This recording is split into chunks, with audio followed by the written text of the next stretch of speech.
ভাবুন তো, বিশ্বকাপের আগে ব্রাজিলের শেষ ২ ম্যাচ, আর এখানেই ঠিক হবে কারা যাবে বিশ্বকাপে আর কার স্বপ্ন শেষ।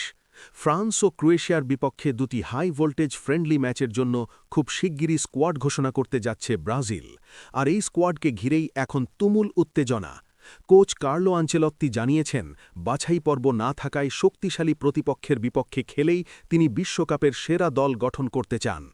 ব্রাজিলের গণমাধ্যম বলছে, মার্চের প্রথম সপ্তাহেই দল ঘোষণা হবে, আর দলে ফিরছেন ৩ গুরুত্বপূর্ণ নাম: গ্যাব্রিয়েল জেসুস, তরুণ সেন্সেশন এনরিক এবং লিও পেরেইরা। তবে সবচেয়ে বড় প্রশ্ন নেইমারকে নিয়ে। কোচের পরিকল্পনায় আপাতত তার প্রায়োরিটি কম, আর সামনে হাতে আছে মাত্র কয়েকটি ম্যাচ নিজেকে প্রমাণ করার। ভালো খেললে জায়গা পাকা, আর ব্যর্থ হলেই বিশ্বকাপ স্বপ্ন শেষ। তাই ফ্রান্স ও ক্রোয়েশিয়া ম্যাচ শুধু প্রীতি ম্যাচ নয়, এটা ব্রাজিল তারকাদের জন্য শেষ পরীক্ষা। এখন দেখার পালা, কে জিতবে আনচেলত্তির আস্থা।